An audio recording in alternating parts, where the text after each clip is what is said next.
Tim's been for a long time, and it's what mine is the whole issue of an overload of carbohydrates, particularly in the hindgut, and the issues that are relating to that, and in particular the misinformation that's out there and incorrect information. So Tim's come today, amongst other things, to give us a presentation on about his thoughts and opinions on non-structural carbohydrate overload in horses, and their issues and potential ways of getting around this. So, Tim?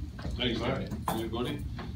I'm sure you can hear me because it's a small room. I'm going to talk to you about science, and we sell stuff, and you know, we in our business we all sell things, but I'm not actually here to hard sell. What I do is go through the story of how we got to where we got, and in fact how the science is. One of these is going to work. I put this up for a really good reason, because I grew up in a school where 3 of us here went through Armidale, and we did a degree which was, some did, you and I did, that was completely different to any other agricultural degree, and it put people like me in the world where we actually look at things differently. And you know, in the way I look at horse nutrition, this is real, you know, the traditional horse nutrition think we're mad.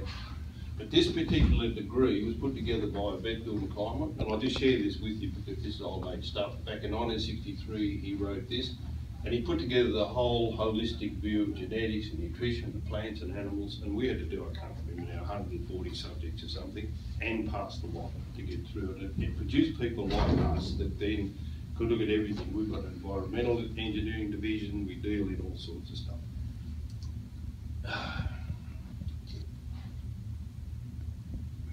You look after that one.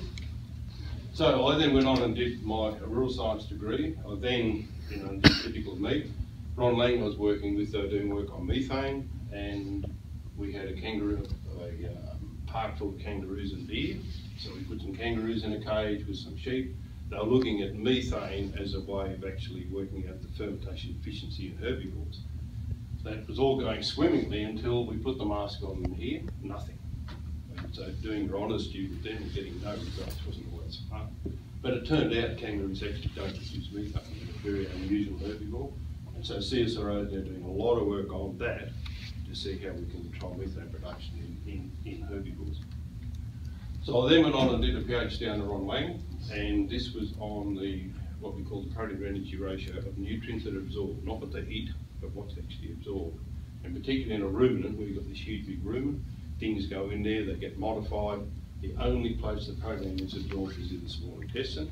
So if you're feeding 40% protein, only 10% is absorbed. What we're feeding in the front end makes no sense at all. So out of that, we came up with this concept of bypass protein. I then came up with this concept how to sell it, which is feeding below and above the line. So if you're doing ruminants here, this is where you feed your rear and things to maximise the efficiency of the rumen. And then beyond that is when we start feeding bypass protein and additional energy and things to make them grow. And to put that in context, back in the 80s I got involved in, just sit there, things just park it in front of us. We got involved in this, which I'll come to, which is a byproduct out of the coconut industry. We were feeding cattle on, that's what they're eating, and with the supplements developed, that's what they do. And this became a stable feeding system, if you like, in North Queensland, anywhere from the border north. And that's the production system we developed. What came out of it, though, was that the horses they had on these stock camps were eating the same product. And they got shiny, they became calmer, everything happened. So when it rained, and obviously they didn't need any more of their feed, we had a whole warehouse for it. So we then started in about 1990 feeding horses on this to see what happened. So this is the company we've got now, a commercial company. My grandfather's in the New South Wales Mounted Police, and so I've been riding horses forever. We did around Australia horse riding in 2000 to combine with the Sydney Olympics. So we had horses carrying the flag all the way around. I used to do a lot of camp drafting with his father. Ride from Darwin to Adelaide. This is the Man from Snowy River ride. That was the back of Yosemite National Park.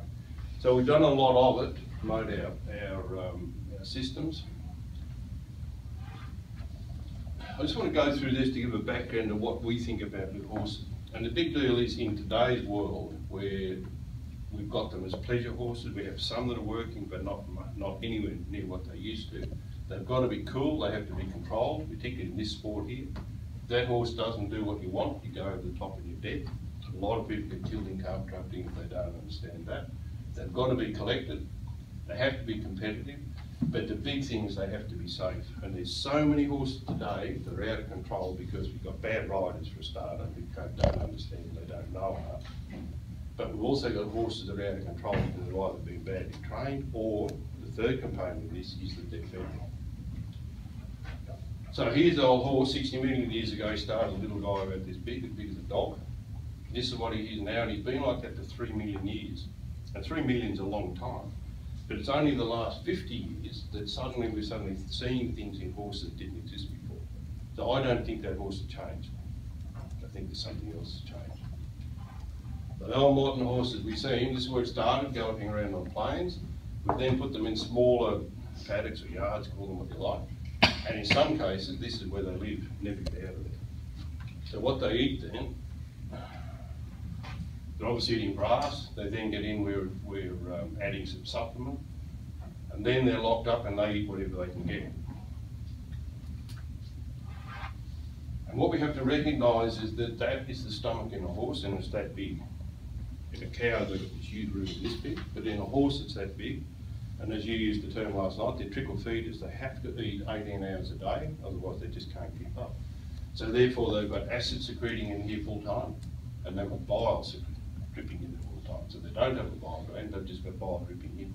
So a very, very unusual system. They've got a massive hind gut, which not many people really don't even think about that, but this to me is probably the most important organ of all. So small stomach, big hind gut, very efficient because they can take all the proteins and things out when they get it, and then the fibre gets to there. They're really selective grazers, and what we see is actually not what they're eating at all. So when you walk in a paddock and you see all this tall grass, you think, well, he might have a lot of feed there, but he's actually not eating it. They're down really, really low. And the big thing in my view, the horses aren't cows. We've been busy, our plant breeders have been building pastures and building things that are water efficient, they grow really well, they grow good feed, high ME, metabolisable energy, but they were never designed for horses. They eat 18 hours a day minimum. And you think logic again, this is what I think, all these seed heads were designed to be seed heads for a reason, that they would drop off and repropagate. If the herbivores were designed to eat those, there wouldn't be any grass. Simple logic. So horses were never designed to eat this stuff up here. What happens though when we put them in the paddocks, we don't have enough energy for them. So what's simple is we go cut this off, take the heads, give it to them. It's easy to transport, easy to harvest, easy to manufacture, easy to sell, easy to do all these things with. So we're suddenly feeding them grain again. And the other big thing we're doing is we're feeding them twice a day because it suits us. We go to work, we're all sitting here now, so we fed them this morning, we fed them tonight, we go home. Who here's got horses? Everybody, and I bet you all fed them this morning. No? No. Oh, well.